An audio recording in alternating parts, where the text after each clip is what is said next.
Sylvia and me. Sylvia and Sylvia me. and me. Sylvia and me. Sylvia and me. Sylvia and me. Sylvia and me. Hi, I'm Sylvia Beckerman, host of the podcast series Sylvia and Me, conversations with extraordinary, inspiring women. Welcome to a special evening, very special, and we're going to start off by introductions. So, Elizabeth. Hi, Sylvia. Thank you so much for putting this together. I am Elizabeth Bryan-Jacobs. I'm an artist and author. I teach creativity workshops around the country. And my husband and I have a nonprofit where we build massive pairs of angel wings for children and vulnerable populations. So, Okay. Kristen. Hi, Sylvia. Thank you. And I'm so happy to be amongst such amazing women tonight. Thank you for having me. I am a content creator and I'm a branding expert, and I specialize in video and photography. So I pretty much help people with their overall brand. Hi, Kit. Hi, Sylvia. It's good to see you. My name is Kit Shapiro. I own a women's boutique in Westport, Connecticut called West. And I also am president of Eartha Kitt Productions, which manages my late mother's estate. Eartha Kitt was my mother. And I have another brand called Simply Eartha, which is an accessories line that's dedicated to things my mother said. Okay. Top that. Hi, my name is Debbie Gravitte, and Sylvia and Elizabeth and Kristen and Kit. I'm honored to be in this company. I am a Tony-winning Broadway human with a Grammy Award certificate, and I sing in concert all over the world, and I started a company called Group 5 Productions a couple of years ago, where basically I book and produce people that I love. Well, I want to welcome you all. And I know that everyone was also expecting Wendy Walker, the best-selling author of psychological thrillers, to be here tonight. Unfortunately, there was a death, not in her family, but somebody very, very close to the family. So she sends her best. And I am Sylvia Beckerman. I'm the host of the podcast series Sylvia and Me. And actually, these four ladies have been basically one of the first guests that were on my podcast almost a year ago. So I want to welcome everyone. And the name of this evening is Just Hang On. And you know, there are several songs that use that terminology, that wording. And one of the reasons why somebody suggested it to me, actually, that it's so appropriate is because that's really what we're doing. Ever since March, ever since, you know, we're living through a time that I don't know that any of us have ever lived through before. And really the future is a little bit unknown and scary. And so the pandemic has affected all of us in different ways. One of the things that I do want to say is that the women that you're looking at now, we're all fortunate in the fact that we have a roof over our head, we have food, and we are able to take care of one another.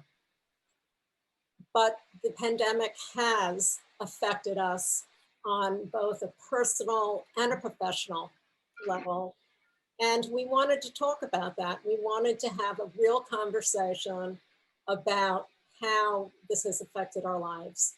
Everyone here tonight, these four lovely ladies, are pretty inspiring and awesome. We're all moms. We all have some sort of career. We're professionals and entrepreneurs, actually, which I didn't even realize when I was looking for exceptional women to talk to tonight. We all are entrepreneurs. So what I want to do is, I guess, first off, talk about how this pandemic has affected us personally.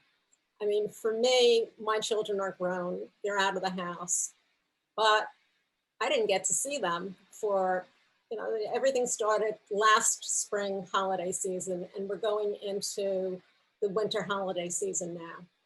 So, Debbie, I know you have 3 children, and you actually went through, you and your 3 children at the very onset of the pandemic. How did it affect you? Well, I was actually speaking to somebody about this earlier today. I was doing a concert in Florida on March 6th, came home on the 7th. Broadway shut down on the 12th.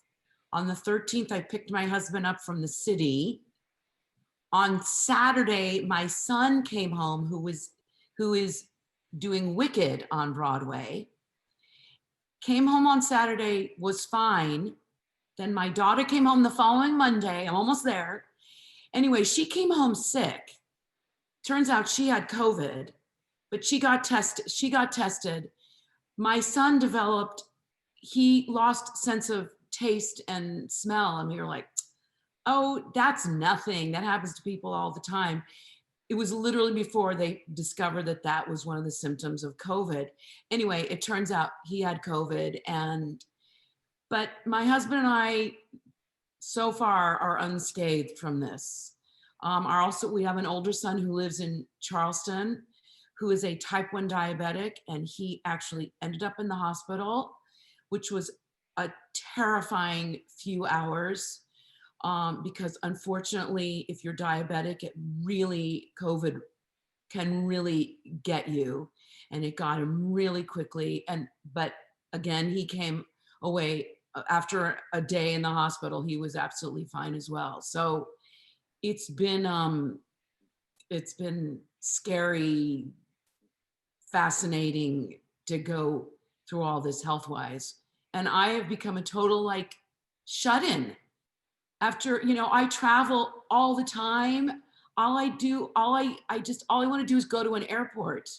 I miss airports and flying. I know most people don't, but I do.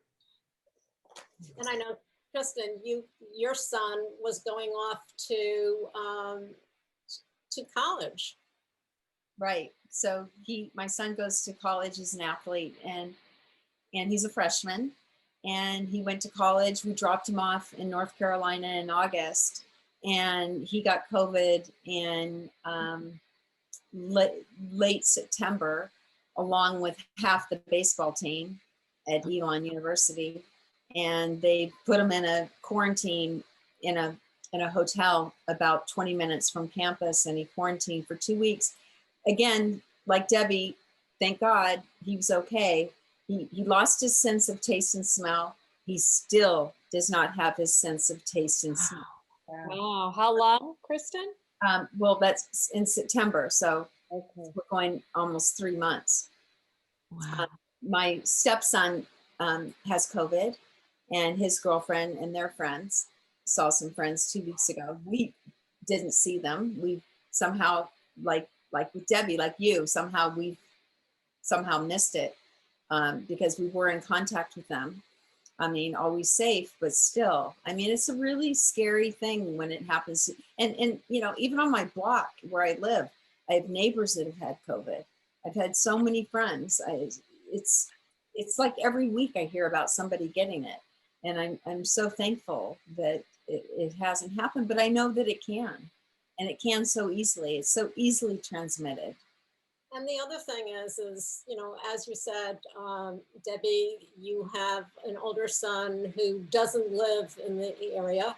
I know, Kit, you have a daughter in California. I mean, I can barely remember where my own children are. So I know you have a daughter who's doing very nicely in California, and this, you can't really go out and see her or her come here just by saying, oh, I'll get a ticket and so on. So all my kids came home. Okay. Yeah, so 3 of the 4 came home and spent quarantined here. My husband had COVID early on. The rest of us have not gotten it, didn't get it from him, and we didn't know he had it at the time because it was before tests were available here. He tested negative for the flu. but he was sick. He was very sick, not hospital sick, thank goodness, but he was sick. And then my daughter, who lives in California, she came home this summer, and she's been home now ever since. And she's actually happy she is, because now obviously California, I have two kids who live in California, and they're both here. So it's funny though, because you look at, I have adult children, I have a 30-year-old and, 27 and 25, and they're all here. So it's really all affected us all.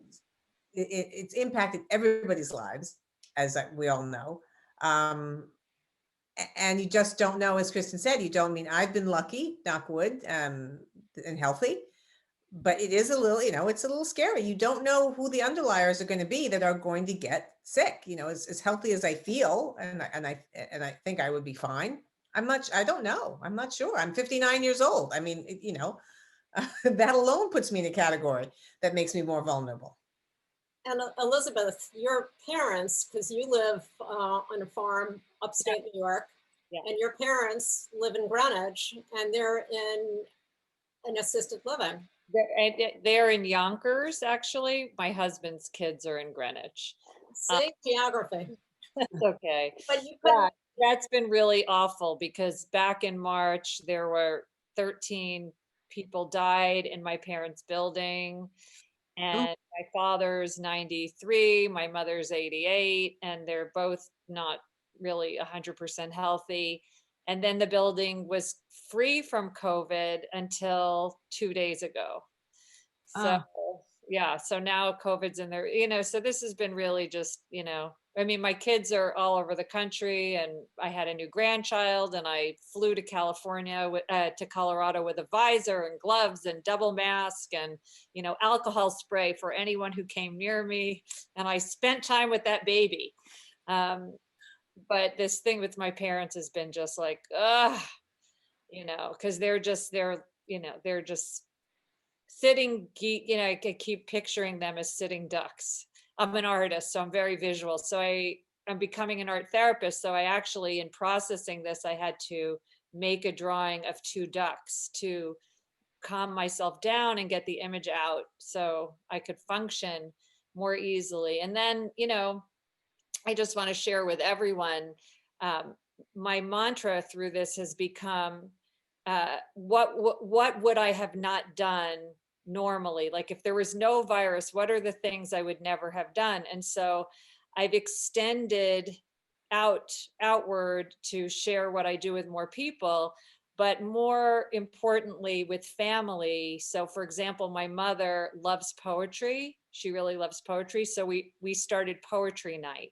So I call her now, and she reads poems to me.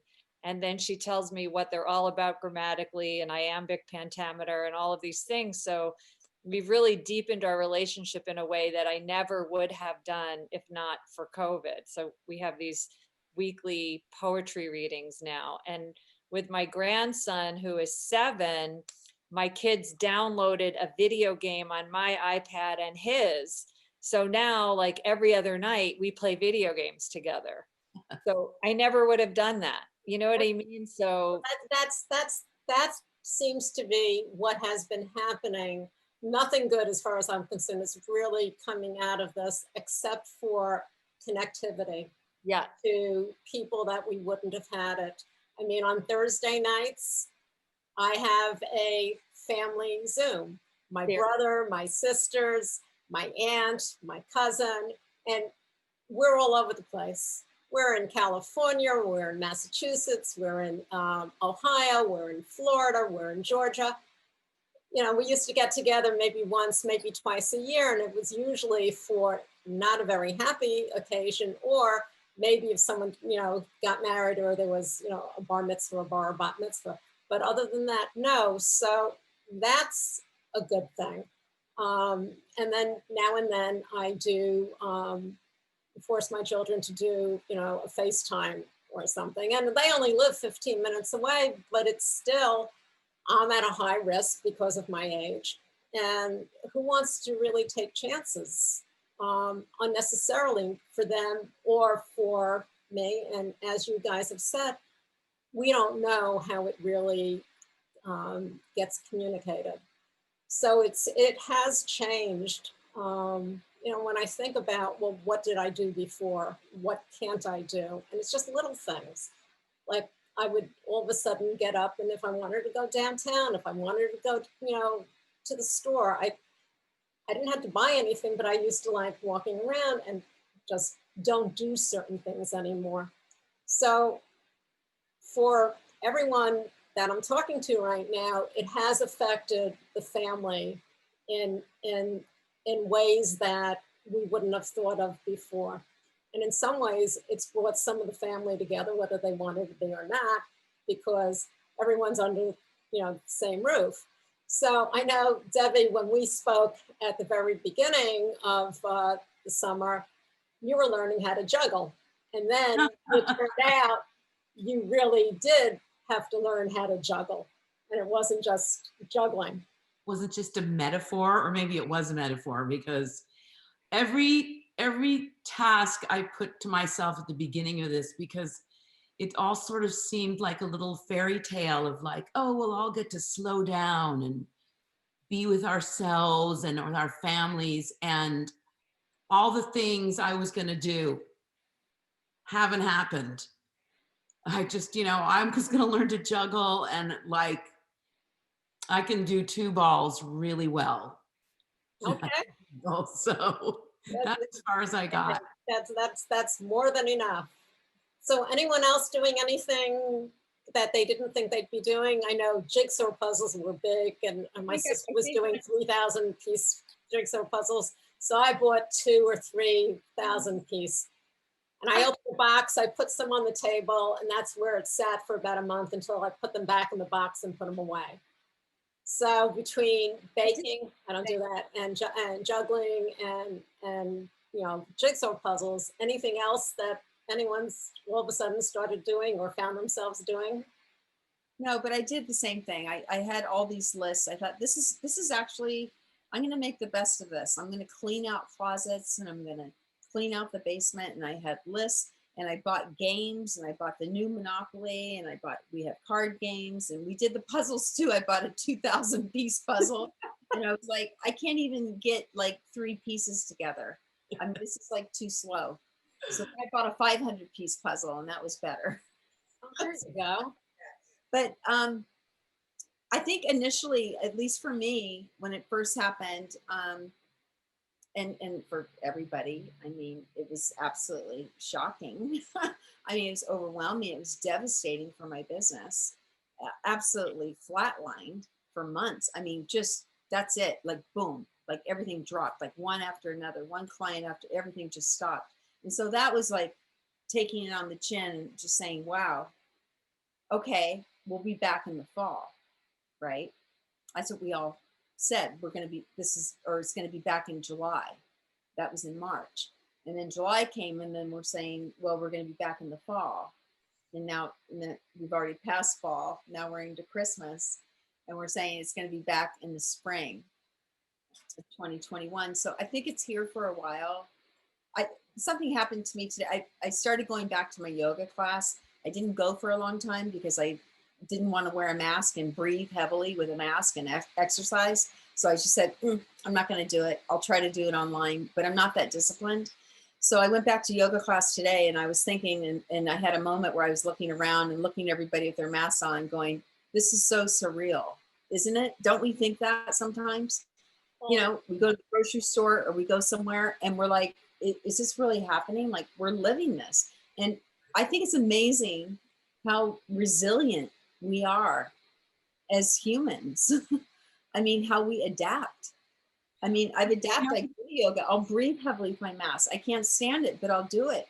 Right. Because I have to. It's also been interesting to learn how we're so used to using, you know, this part of our face. Yeah. This is how we express ourselves to people. And you're in a market and you like look at them and you're like, hey, or anything. And this is completely, so now we're all like learning how to like, hey, you know, you're good. And we're all learning to use different Use our hands. You have to use your hands. Well, I've always used my hands. Even Siri doesn't recognize us. Siri doesn't recognize me with my mask. I want to make a call. My phone is blocked, but the minute I take my mask down, it's all facial recognition. Everything's here. We always think it's in the eyes, but it's not. That's a good point. And I have to say how it's interesting in owning a retail store, how many people we recognize. I mean, we recognize most of our customers at the second we see them. And it's very hard now to really recognize people, but there are people open.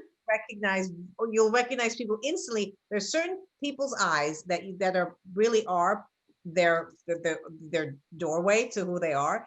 But most people I've noticed, and I didn't believe this before, you really need the full visage to grab it. You know, memory has gotten a little worse as I've gotten older.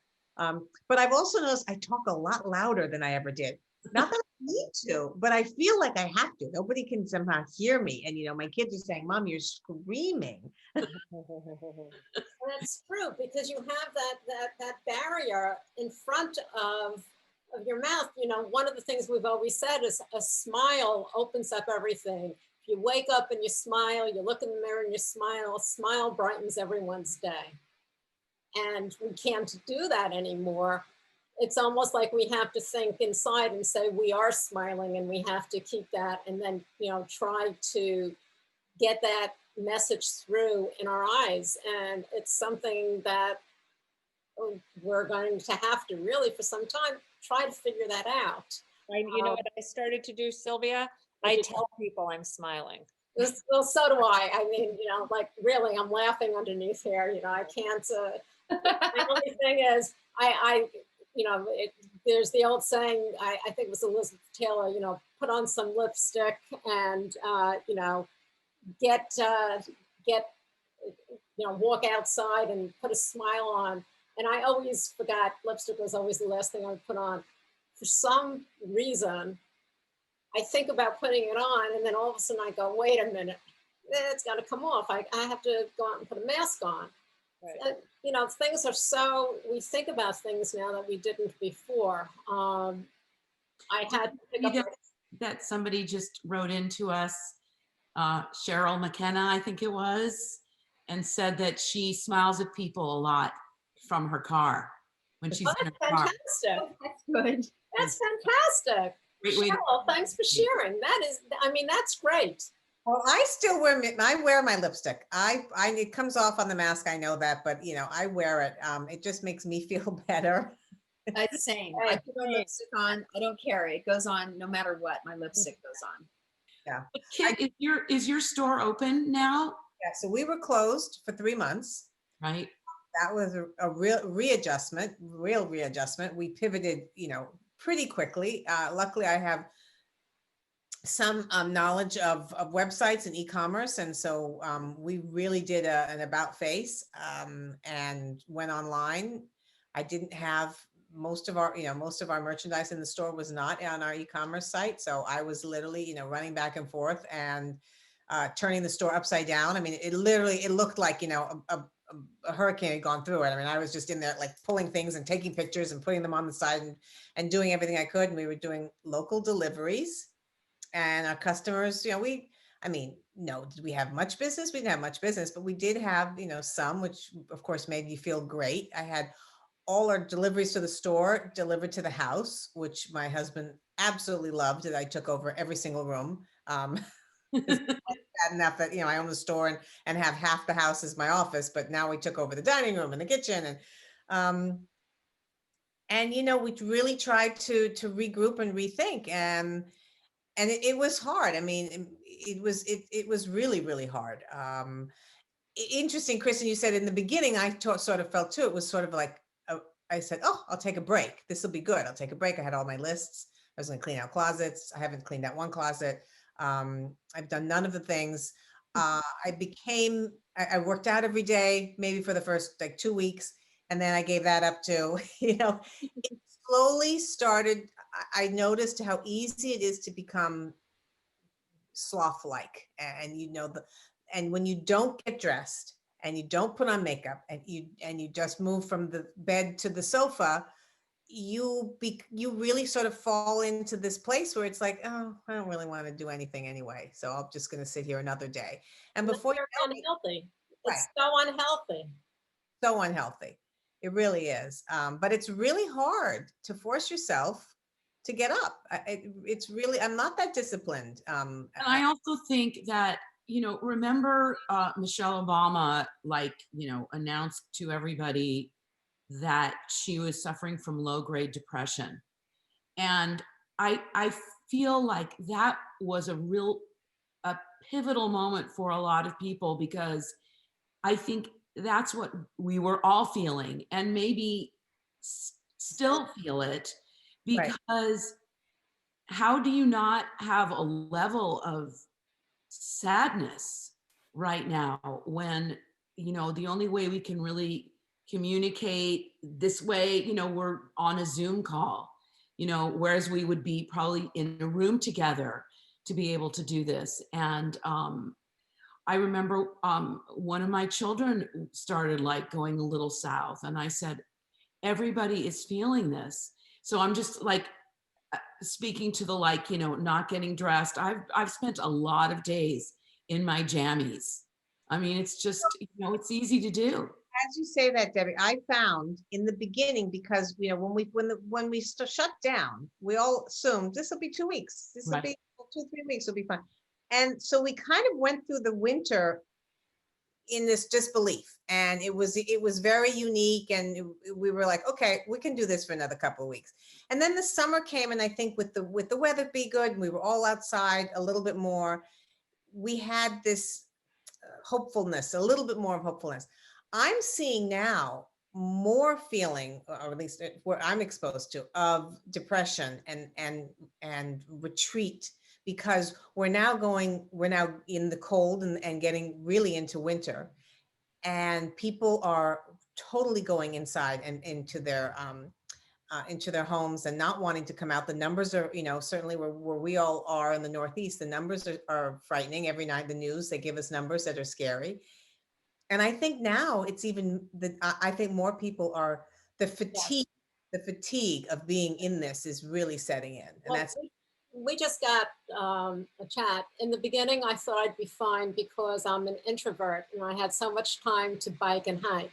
These winter months are much harder. I have to push myself more. Before I go to sleep, I try to plan what I will do the next day.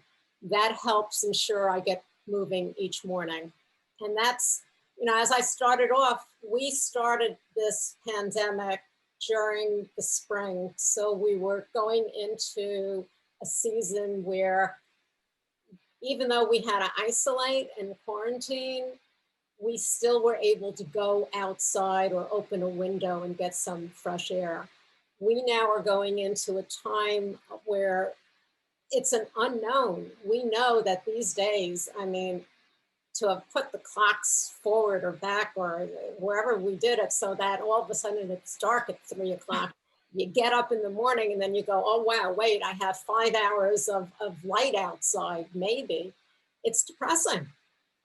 It's that low-grade depression. And I don't think we've really, in my estimation, I don't believe that we've seen how it's really going to impact. I think we're starting to. And, one of the things, and Kristen, you started talking about, and Kit, is the fact that all of us, especially before, have had to learn how to pivot on a dime and turn, because nobody gave us an instruction book, how we're supposed to act, what's going to happen. Yes, things were going to get better in the fall, but guess what? They're not. They're getting worse. We don't know where it's going. Kristen, you with your career, your business is photography, videography. You're used to being one-on-one. Kit, you're used to having people in your store. Debbie, you're used to performing at concerts. And Elizabeth, you were in galleries and you were starting to go to do your internship at other places.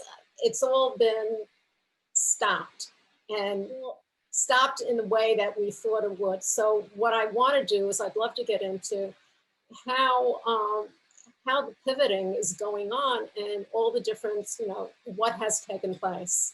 So whoever wants to start off. So I'll take that, because for me, I mean, obviously this is the most devastating time we've ever lived through. And it's so scary and there's so much unknown. At the same time, I feel like the work that I do, which is creativity retreats and teaching, and I'm usually at spas all over the country. I I've really learned how to, deliver my content and my programming online. And I have been so blessed to receive content and programming online. I'm in a master's program for art therapy, and it's been really enlightening, the level of connection, which we would never have chosen, right? We would never have chosen this as opposed to being on campus or being at the spa. But I have to say, in other ways, at least in mental health, which is an area where people really need help right now, that connecting this way, there's almost a deepening of the interaction because people feel safer in their homes. And for me personally, I even entered psychoanalysis during this time, with an art therapist. So it's very, very interesting. And I think that, for everyone who's listening out there, there is an opportunity to deepen our own processes here. We have no choice, right? We can either stay and go, oh my God, where is this all going? I'm terrified. Or we can use this time as an opportunity to go deeper into ourselves. And in that way, we can extend out and help each other, right? Because you have to kind of take care of yourself and then help other people. But I think that, if we just allow ourselves to cave into the terror of all this, it just makes it worse for the collective and everyone around us. So that's just my input into it. I make myself get up every day and I put on lipstick and, go for a walk if I can, or do yoga with a silly little video, but I make myself do it. And it, for me, that's been really helpful because it allows me to help others more that way. And I think that helping others is the other way out of it, right? So it's like compassionate action of any kind, calling a friend, listening, playing video games with your grandchild, or whatever it is. There's always something everyone can do to reach out and connect in a way that uplifts another human being. So that's my speech. Sorry if I went on too deep. When we talked, Kit, we always talked about, we were talking about your mom, who I love, the poster you have behind there. And she had 3 words that she really lived by, and that's love, kindness, and empowerment. And during these times, those are words, especially love and kindness, and then empowering yourself to be able to get through this. I mean, as you said, you have a business where it's a retail. You knew and all of your clients. And one of the things was a brick and mortar. Sometimes it's the only place that a person, your shop might be the only place that somebody actually walked in and talked to somebody all day long. And I think we saw that. I mean, similar to what Elizabeth was saying, the importance of having the self-discipline of literally just forcing yourself to get up and do it, because you can't wait till you feel like doing it, because sometimes that just won't happen. Exactly. Once you start to force yourself to do it, your body and your mind, I mean, your body's amazing. It gets into that rhythm, and it'll start to respond incredibly well. All those endorphins kick in, and all the other, scientific stuff. But one of the things about having a retail store and having a brick and mortar store is, like you just said, Sylvia, I mean, there are many times where people have said to us, we're the only people I've spoken to today. It's the only encounter I've had with grown-ups. Some of them are mothers with like infants, and they don't have adult conversation. They come into the store literally to have adult conversation. And we saw that when we reopened, how people yearned, they missed that connection with other human beings. Some of us are lucky enough to have had our families at home, but not everybody, is. And Elizabeth, you talk about your parents sort of just like sitting there waiting to be let out back into the world. And some people they don't even have a partner to be able to do that.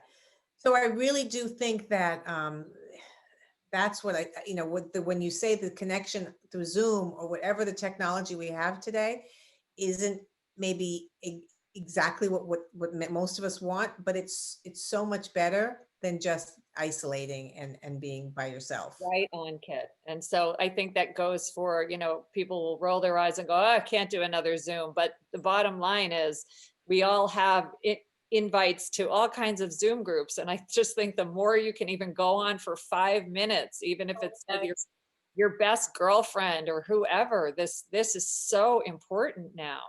It's just so important, and it helps you get up the next day, and it helps you keep going the next day. And we've got to like do this for each other. I think that was so astute how you put that, Kit. And I think it's also a way if we can, hold each other, check in on each other. Yes. That's Always go big. and physically check in on a neighbor or physically check in on a cousin who's in another state. But we do have the technology, thank goodness. And most of us, even if we don't have Zoom, most people have a cell phone. At least you can connect on a FaceTime call or something. And I hope people are realizing that right now, especially as we're going into these dark winter months, we're in these dark winter months, that we use that technology. I'm speaking to myself just as much as everybody else, because I forget to do it too, because it's such an important thing to make human contact with each other. And Kristen, I think what you do is amazing also. And I think video is so important now. And even, making a wacky video for your family or your kids and, my grandkids, my family, my children are raised wearing wigs. We always wear wigs. And so now I'm kind of bringing that into my grandson, and, I make him wear wigs when we're sending videos, and everyone has to wear wigs. And, we have to do other things to kind of uplift each other and check in on each other, Kit. That was so spot on. And so Kristen, I think, and Debbie, I want a video of you singing. I want you to sing to me. Wait a minute. You want to start now? You did something on Facebook. You in fact, your children, didn't your son produce? You did a song, and I forget what it was, and it was so uplifting. It was about a few weeks ago. You were in a field, in a meadow, or a garden. It could have been your backyard for all I know.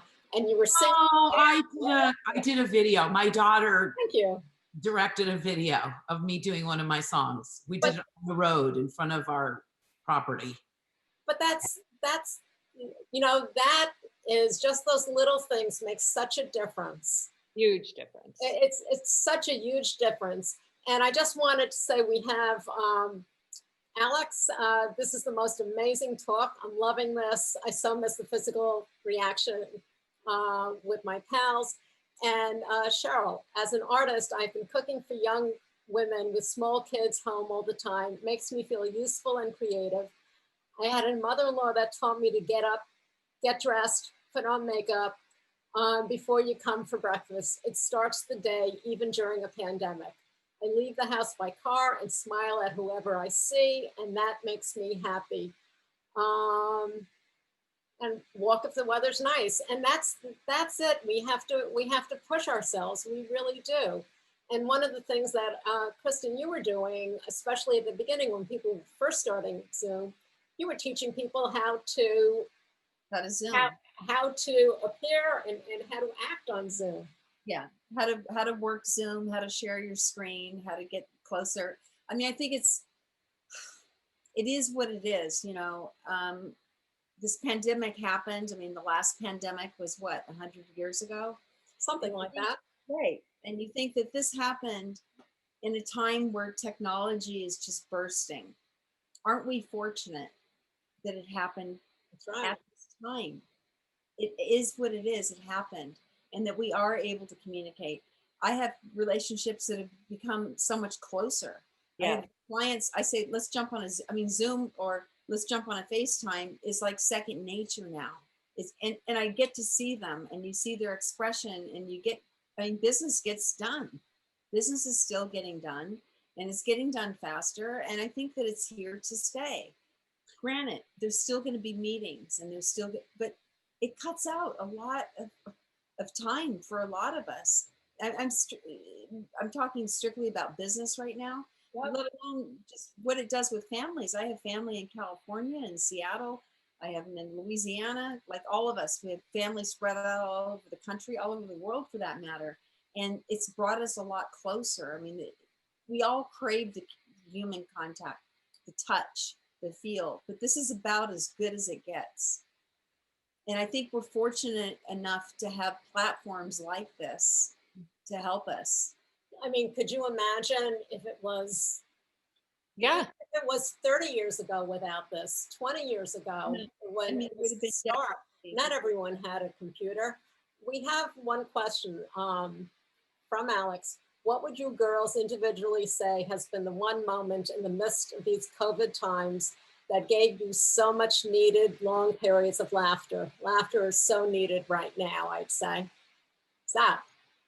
I would What do say we good friends. I would say good friends. I have a girlfriend that I've known since the first grade. She's a chef, and she's been jumping on the phone with us, and I've been telling her she should have her own show or do this. But we did FaceTime, and she's been giving cooking lessons, and we've been bonding and getting to know each other again just as a result of that, and laughing and cracking up and having a ball. Would I have done that last year? Honestly, probably not. So there's some silver lining here, and we really have to look at that. We have to find the silver lining in this, that yes, we people need people. We need connections, and video is one way for us to do that. It is the evolution of our future. It's the evolution of technology. It's only going to expand. I also think that just for me and for what I do and for my world, which is, I don't know how big that is, but I really feel that when we come through this on the other side, and there is another side to this, there's going to be like the next renaissance. There's going to be just an incredible explosion of art. And Yes. I mean, I know personally, like I don't necessarily see a lot of stuff because I'm doing a lot of stuff and performing. I cannot wait to be back witnessing and in a theater with people sitting next to me and pissing me off because they're opening their candy and getting too close to me. I can't wait for that. I think that helps me get through these days, because I see what is going to happen, and it's going to involve all the things that we're learning right now are going to explode after this, because we'll all be so ready to do things and be part of stuff. I say we're going to have the roaring 20s. It will be the roaring 20s. I love that. And it will come back, and it's going to come back huge. Huge. It is. I look at People are going to go crazy. I look at now how, I mean, because it's gotten cold where we all live, people aren't eating outdoors like they were necessarily 3 weeks ago. But when you saw the extent of people who everybody is eating outdoors, they're walking their dogs, these dogs who are probably exhausted from all the walking. People are walking into small towns and they're sitting and eating with the dogs next to them. And I think that that's going to continue, that this whole feeling of gathering, of being a community, no matter how small a town you live in or how big a city you live in. Neighborhoods are little communities unto themselves. I think people will be yearning and realize, I hope, they're going to continue for a while to at least realize the importance of staying connected to each other and seeing each other face to face. Social connections. And I also think that there is an extreme return to a deep appreciation of the present moment. Like, here we are right now. Let's face it, this is all we have. We're on this call with all of these incredible women and people listening and chatting with us. And this is what we have. We don't know anything else. And kind of the idea of getting comfortable or more comfortable in the unknown can only benefit the whole rest of our lives. So I'm going to be down with being present and being grateful. That's it. And I hope You know, one of the things I said early on to my kids, I said, the fact that we have the ability to make plans 3 months from now or 6 months from now has always been an illusion. It's been a given that that those plans were actually going to be able, that God willing, we were going to be able to make it there. So here we have the world has now said, no, you can't plans are on hold. You need to live and stay right now, because that's the only thing for sure is this moment. And I think that's been in many ways the scariest part, because humans don't realize that we didn't, those plans were just, pretend. They were on paper. You're right. Kit, I totally agree with you. There's a paradigm shift spiritually. In a huge Big. way. Huge. Yes. And yeah, I mean, you have to live in the moment. That's all you have. And it's like we've all been, like, literally all of us have just been shut down to think that way.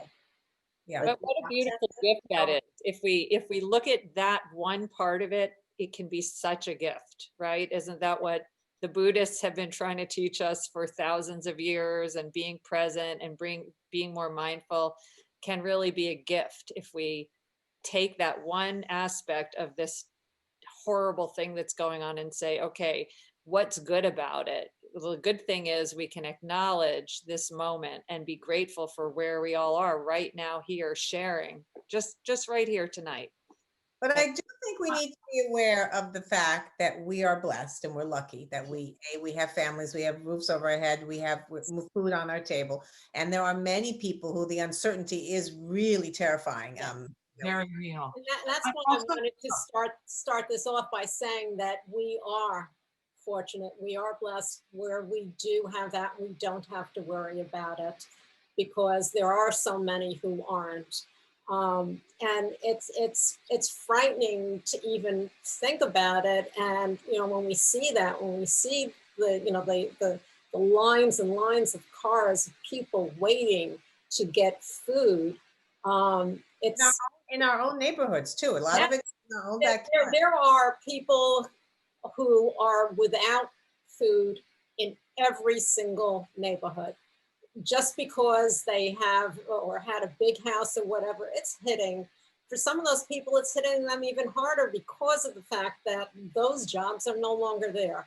So, I'll repeat, we are fortunate. And, the four of you are great at the fact that you've been able to, yes, there's been, depression through just about everyone. There's a low level of depression. It depends upon, what we're doing. And the livelihoods, are they as secure as we thought they were? No. But we're able to pivot and adapt on a dime. You've done that, Kristen. You've done that, Elizabeth. You've done that, Kit, and you've done that, Debbie. And Debbie, please do a little bit more. Have your kids do another production, because it's just so needed. But that I think is the gift that we have, is the fact that we understand it. And even though we're fortunate, there are days that are just so unknown. Well, I say, I have had, obviously, I'm on social media almost every day, and I am the face of my brand, and I put, out there, and I try to put out, obviously, smiling and happy and goofy and all that, and all those wonderful things to make people laugh and smile. But there have been days when, my husband has literally had to, talk me off the ledge, and I'm like hysterical in tears that, I can't do this anymore. Is dramatic. Well, that's because I'm very dramatic, but you can't imagine where I get it from. But the reality is that a lot of times what we are putting out there, and we are trying to be positive, there's a lot of conflict too that goes on inside even the most positive of us, and I think that that's an important thing to share as well, what's real. And process, right? We have to process that. We can't push it down. We can't pretend it's not there. We have to figure out how, in our own way, to creatively get it out, whether it's in therapy, whether it's yoga, whether it's a meditation or a walk, whatever it is. I think it's our soul's journey to kind of sort through this and dive into the painful parts of it and process it so that renaissance can happen afterwards, that spiritual transformation of the world, of everyone who's sharing in this most horrible, difficult time. Yeah. And I also there's just have another to thing. say that for me, and we don't have to go into politics, but the election was a huge game changer for me personally. I mean, for my family as well. But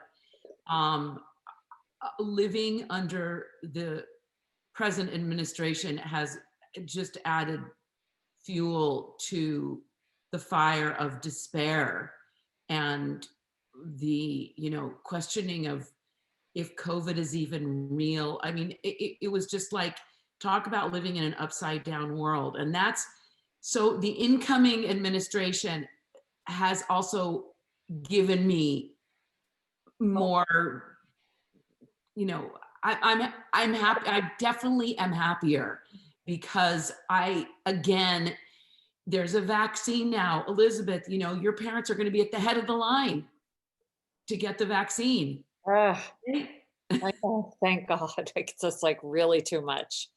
And it gives validity to the fact that you and your husband didn't have it, Debbie, but your children had it. Kit, you had it in your house. Kristen, you had it, with your son. And Elizabeth, you're trying to protect your parents. So it gives validity to the fact that this is a real thing. And Debbie, you're right. There's hope. But there was something that you had said to me a while ago, and it comes back to that juggling and thinking at the beginning that we were going to do all this stuff, and I was going to clean this out and clean that out. And my aunt said to me, well, if you did that, what would you have to do tomorrow? And I've been keeping that in the back of my mind, because if I did everything, I mean, seriously, what would I have to do, tomorrow? But one of the things, Debbie, that you had said was that you decided you were going to give yourself a break instead of trying to do everything. And that's what happens. We try to juggle everything, whether it be family and work and what we're going through and depression, and all of a sudden not being able to do, even just for me, hug my children, which I haven't done since, for quite some time. I mean, it was 7 or 8 weeks before I even went to a grocery store. But to me, in fact, somebody asked, what is the first thing you're going to do once, we're past this pandemic stage? To me, it's, my kids don't know this yet, but I'm going to hug and kiss them in person, not through this. So the question was, out there for each one of you, what do you imagine is the first thing that you want to do that you can't do now? Wow. Do you have an hour? Sure. I think the the reality is we can do so many things now. The feeling is that we can't, because somehow we're trapped. And we all, I think, feel the sense of being trapped, but we're really capable of doing a lot with masks on. Kristen went to a yoga class. She didn't think she'd ever work out with a mask on, right? It was like, but then you do that, right? And so I think I look at my kids who don't feel as constricted by this. My son who's 30, and he's, it's like, okay, I have to wear a mask and I have to work remotely, but I can, I'm a little bit freer because I can work remotely. I can actually go to any remote place. I don't have to live in, this particular city. So I know for myself, I keep thinking, oh, I can't wait till I do X, but the reality is I'm probably not going to do X. I think I'm going to get on it. I'm going to travel someplace, but I didn't really travel before. So I don't know what I think I'm going to become. I think for me, I can't wait to not have to wear a mask. That's going to be my freedom. I can't wait to not have to wear a mask. Yeah. Okay. I have the same thing. I don't want to wear a mask, but I think I'm with Debbie. I think just getting on a plane and going somewhere, just having the freedom to say, you know what, I want to go to the islands. I want to go to Europe. I just want to go. Just to have the freedom just to go. Right. Even if you don't do it, you know you And can. to not have the fear that goes along with all these things we want to do, to rip our mask off, to get on a plane, to go to the airport, to go to the market and connect with people that in person. I mean, we're connecting here, but just to be able to touch people, to not have this thing in the back of our brains, editing us constantly, because that's what we have to do with this. Oh, here comes the UPS man. Oh my God, do I need to put my mask on? Whoever thought about stuff like that? In the wrong way in this, when I go in the supermarket, am I walking against the arrows, or someone's going to yell at me? It's like, Exactly. I feel like, I'm always about to break the law or rule something. Well, our friend Cheryl, oh, no longer there. Oh, I picked up the wrong thing. Hang on a second. Nope. Okay. So we're all planning on doing something, whether we actually do it or not. It's great we can't plan, but we can have a thought as to, you know what? Excuse me. Okay. It could be a dream. It could be a fantasy. It doesn't make a difference, because that could happen. It might not happen, but isn't it kind of cool to, I know, I used to, Excuse me. Oh, please, must cough. Gonna leave for a second. there you go. So, getting dressed up and going maybe into the city. I say we just do it anyway, not going to the city, but it's fun to do something that you wouldn't have thought you could do.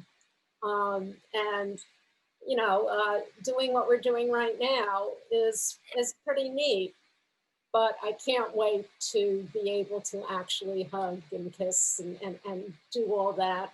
And get a glass of wine and meet you guys in person without having to say, well, wait a minute, I have to be 6 feet apart. I mean, I've been making reservations at one of these restaurants a couple of months ago, where I'd call up and of course I'd say there were 5 of us coming, and my girlfriend would be there so we could sit far enough apart, and oh, wait a minute. Yeah, oh, she's going to be late. Oh, she's not coming, so that we could socially distance at a restaurant. That's not a good thing.